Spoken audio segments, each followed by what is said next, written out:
There's been some things on my heart and on my mind lately, last few days, that I wish I could figure out a way to express without, really kind of revealing how weird and strange I can be.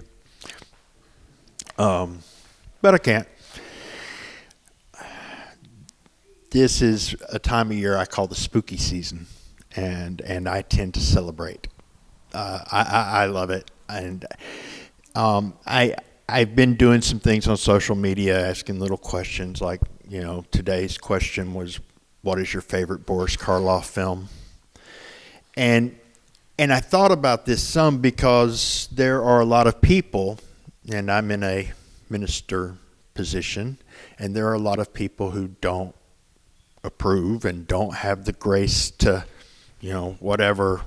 stay away from all things such and all that. And that is absolutely fine. And if that's where you're at, then I would encourage you to stick to that. It's less than 30 more days. You can do it. And enjoy drawing near to God. And absolutely do not live in fear. But I hope that you can hear what I'm about to say anyway, because I thought about, why would I put that out there when it has a chance of offending somebody? And I think part of it is because I don't want to live in fear that I lived in for a long time of what are people going to think or what are people going to do and blah, blah, blah. And I don't want to turn into a person who's wearing a mask and this is how I am. One of the things that I was so proud of, even when I was such a mess, hey, what my dad lived at home is what he lived in front of the pulpit. You didn't have this two-faced, and I don't want to be that. And when it boils down to it, this is a time of year that actually reminds me of the need for and the horror of grace. And that may sound kind of weird. See, my life has been a horror movie. And I don't mean because of events and things like that, because there are people that I know, there are people in this room who have been through more horrific events than I have.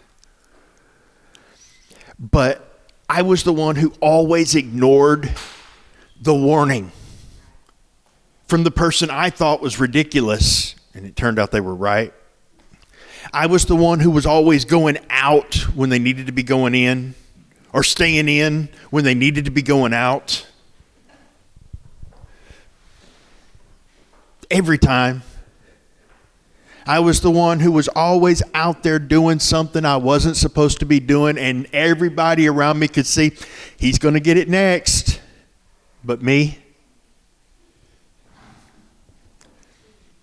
I was the one who surrounded myself with chaos and fear, and always seemed to panic and do the wrong thing at the wrong time. I trusted friends who either got themselves in worse trouble than me or bailed, ran for the hills and covered their own skin rather than helping me. I did all those things.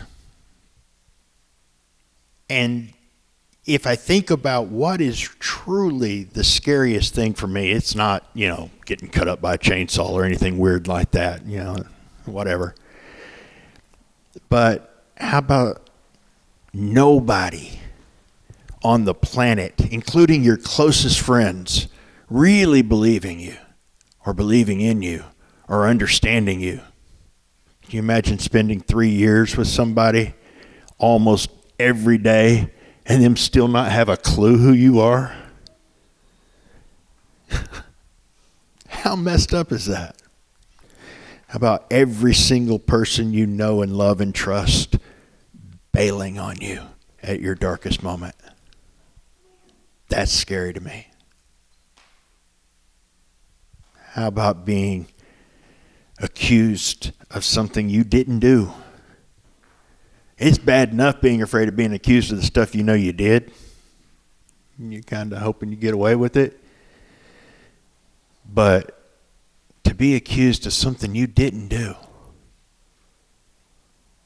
and they got you.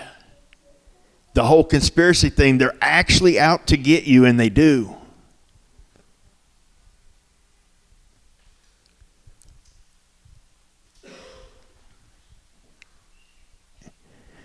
To be powerless, absolutely and completely. To have the skin flayed off your back in a reality that is worse than any horror movie in the world. And beaten until the point where you are unrecognizable. And then in the midst of all that, nailed and put up on a cross to have your joints pulled out of socket and die of suffocation and shock while people laugh and cheer and jeer and mock.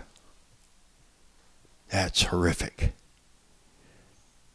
The most horrific movie I can think of is The Passion of the Christ, and I watch it every year. Not this time of year. I watch it at Easter. Because it reminds me of all the bad choices that I make. Of the times that I fail. Of the times when I choose wrong. Of the times when I know that I need help. And help actually came. When God showed his love for me and for you, as we are, not as we should be, knowing exactly the depravity of our hearts, the evil we can go to in the right circumstances, that how we will look out for us or bring utter destruction to our own life if everything falls together just right. We're going to screw it up in epic ways. Knowing everything about us even better than we do, he subjected himself to the worst horror ever and the most pain and total destruction and death so that we don't have to, so that we could have life. That is the wonder and the horror of the grace of God. And we like to think of the grace of God, and it's, from our perspective, it's the most wonderful thing ever. But man, could we really do that? I mean, never mind your kid. Could you do to a dog what was done to Jesus to make somebody's life better?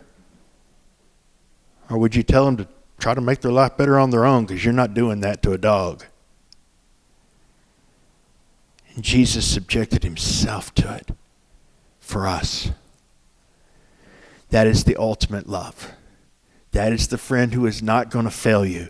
That's the one who's not going to bail. And if we stop and listen, when we're running up the stairs with no escape, he'll say, you don't want to go in there. There's another way. And he will lead us to life. And it can be the kind of scary thing that comes out okay at the end. With the monster defeated, fear abated and destroyed, and joy and peace and happiness. And there doesn't even have to be a sequel. We can just live in love and life and joy and hope and peace without fear of the chaos, because he loves us and he leads us and he guides us and he died for us. And that's what he did for us on that cross. So the wonder of our life is founded on the horror of his grace. And it's an amazing thing. I'm grateful for it. It's hopefully not too strange, but something for you to think about.